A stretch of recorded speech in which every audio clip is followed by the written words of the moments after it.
Hello friends, welcome back to Value Vintage Cards.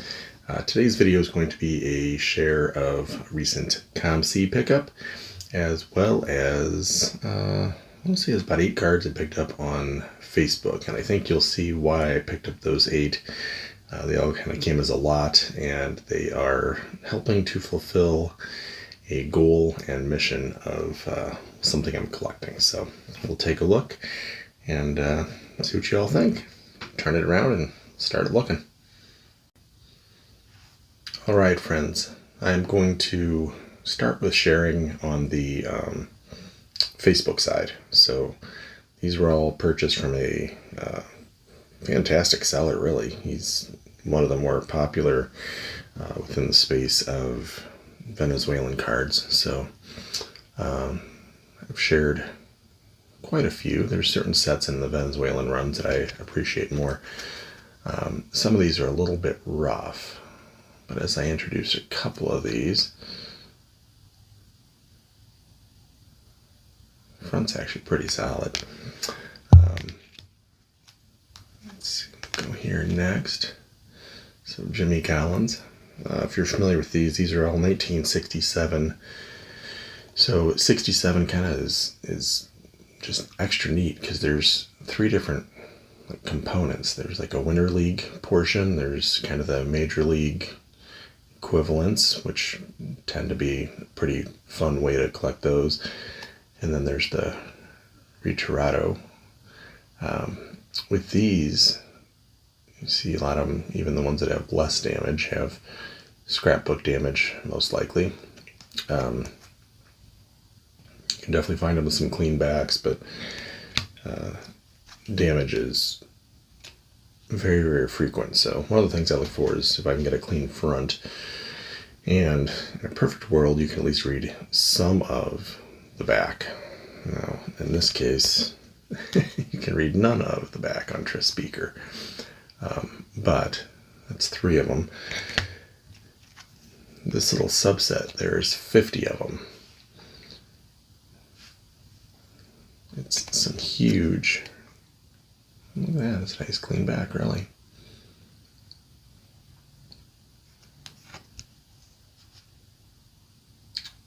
But with these, the set, the Winter League, has some really cool images, and some Major League players. That's where you see like the Dave Concepcion and the Louis Tiant. Frankie Frisch, mostly clean. A little bit of a crease, but the image is good. Back. These back damages are not as bothersome because they're there, and then they're at the other side, the other extreme, but you can still get to read the back if you are able to read the back. Being in Spanish, I can't read the back anyway, but at least I can see the words and figure out a way to translate it and understand what it says.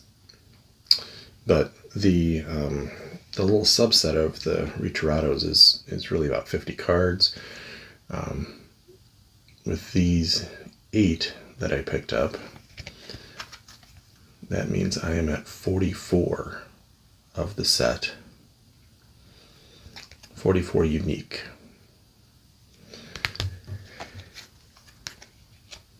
Pie Trainer's a cool image.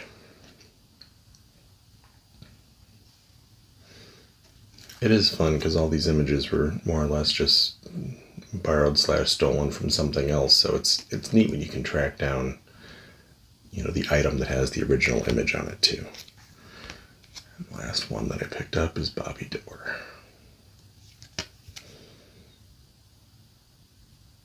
Pretty clean back to that one. So those are the 8. With those 8, like I said, I'm now at 44 out of 50. So I've got 2 really big ones, and the other 4 are all reasonable. None of those are cheap. You're never going to find a Retirado for $5, but you can definitely find them for still reasonable, especially when you buy them in kind of like bulk like that.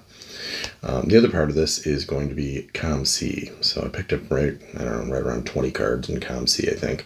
So I'm going to share all those right now too. This, to me, kind of helps to just maintain some sanity. It keeps some just fun, childhood kind of images. This one, I mean, Bobby Bonds is underrated, but also he's got Willie Stargell over there trying to, pick him off first or something. So kind of a fun one. 59 tops. Get the old Veda Pinson. For me, I typically, as a player collector, I try to get player runs if I can. Sometimes that project and idea goes back burner because it is a storage issue and these are not hard to find. This 62 Veda Pinson's actually pretty nice. I kind of like grabbing the ones that are ungraded. Back's nice and clean. So pretty good card. So I may eventually complete Veda Pinson's run. We'll see.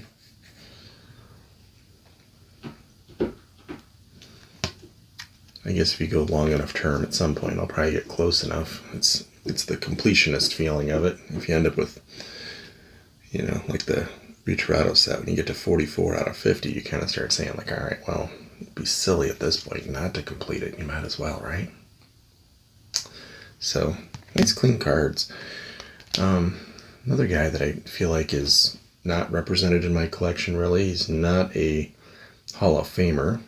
I shared one of his cards the other day. I'm a big believer in looking peer-to-peer. I mean, some eras just don't have the stats.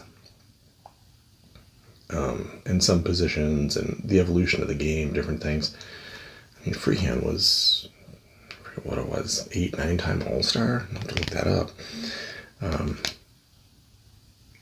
To me, when you're an All-Star that many times, that means you are, at least one of the couple best of your position in your league. That seems to indicate that you are awful gosh darn good.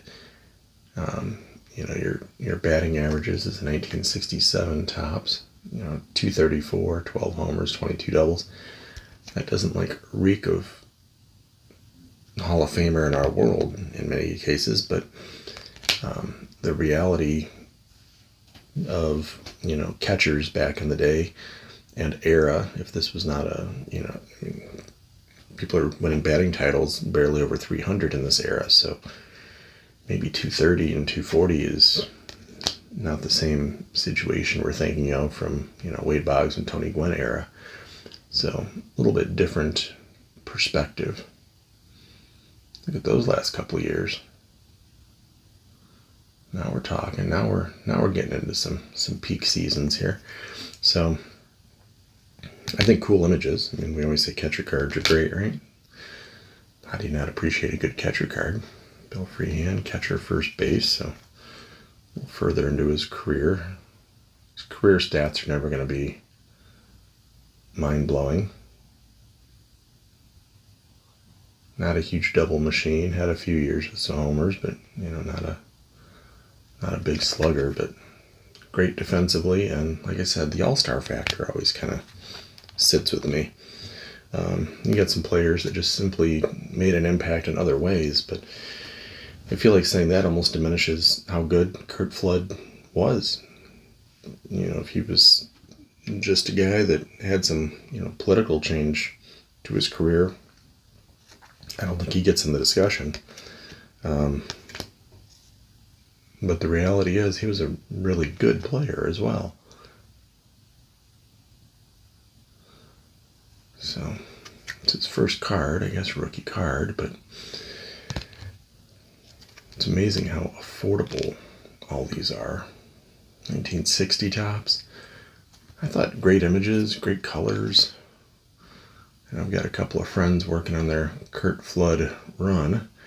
And so maybe that just reminded me how cool some of these look and what a hole in my collection it is to not have at least a decent representation. So nice, clean, good looking cards. 61 tops, Curt Flood. And then I went a little bit further into his career. He got a 67. Again, it is, for me, it's it's still shocking. I feel like these are the prices they were when I was a kid. I don't know. You see things for a couple bucks and then stuff like that. It's pretty solid. Speaking of from when I was a kid, that was a big card. Stadium Club was, kind of like the next step. Upper Deck was the total game changer, and then Stadium Club came along, and you're like, all right, so other companies can do some pretty cool things too. Frank was a big deal card when I was a kid. I think I picked that up because it was literally $1. And even though I have these, it's one of those, it's almost a nostalgic dollar.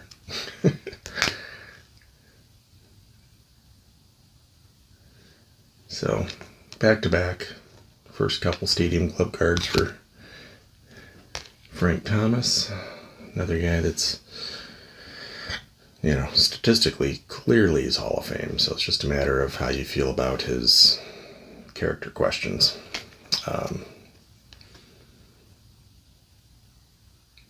It's his rookie, it's his Leaf rookie, which is fun. I had the Donruss. That's a card I always wanted as a kid, so I figured I'd go ahead and snag a Leaf that was neat. This one, I don't know how I don't have it, but I figured, what the heck. 87 Fleer, Barry Bonds. Does he get in at some point? Not sure. Maybe. But regardless, it's another one. It's hard to tell the story of baseball without him. So this one I thought was just super cool image. So sticker. What's neat is the back looks just like the 81 Fleer. So it makes identifying where it came from a lot easier. I mean, it says 81 Fleer on it, but it is neat that it's more or less a real card, but the front is a sticker. But what a cool image, right?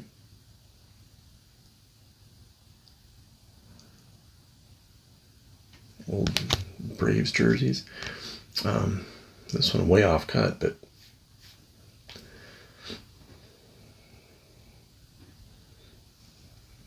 just because the cut is poor doesn't make the card bad in my world. It's not like I'm the featured expert of Robin Roberts, but definitely want to get some of his stuff in my collection. And again, you see some of these things and you're like, that's, a couple bucks or something. So that's when I jump at it. Last two were a little better. This is a set I've maybe casually mentioned, but definitely enjoyable. It's not a 33 Gaudy, although it looks exactly like a 33 Gaudy, right? Actually, every little detail of it looks like a 33 Gaudy until you flip it over. And then you have French and English. And then you see printed in Canada, Worldwide Gum. So, Joe Cronin. And then the last one is the only one that was really kind of sizable. Tough one to find. And by far my biggest item, my biggest card of this Hall of Famer. Tough to track down. Very happy to have that thing in the collection now. So, landed my Harold Baines minor league card. These things can get really salty when you start getting into 9s and 10s, and they're harder to find when you, I would take a 3 or a 4, of course, but they're tough, they're pricey. The prices on these tend to fluctuate kind of dramatically, because sometimes you just see a buy it now that goes quick, or an auction that didn't get the attention, and other times you see one that's highly competitive. But most years you're seeing anywhere from 0 to 3 sales. So that's one of those tough to gauge, what's it worth, and if you want it, you go get it. So that's kind of how I look at this. But really neat. 1978 Knox socks. Southern Leagues, you get in nice and close with Harold. Knox socks. the back looks like. So, super cool for me. But that is it. That is what I picked up from Facebook and what I just snagged from COMC that was brought in. So, that is almost 30 cards. So, pretty fun. Let me know anything that stood out to you, anything you thought was great, and I'm going to send none of these in for grading, so Harold Baines will be the only graded one in the whole run. But what were your thoughts? Did I do okay? Did I pick up anything that was interesting to you? I'll catch up with you on the next video. Take care.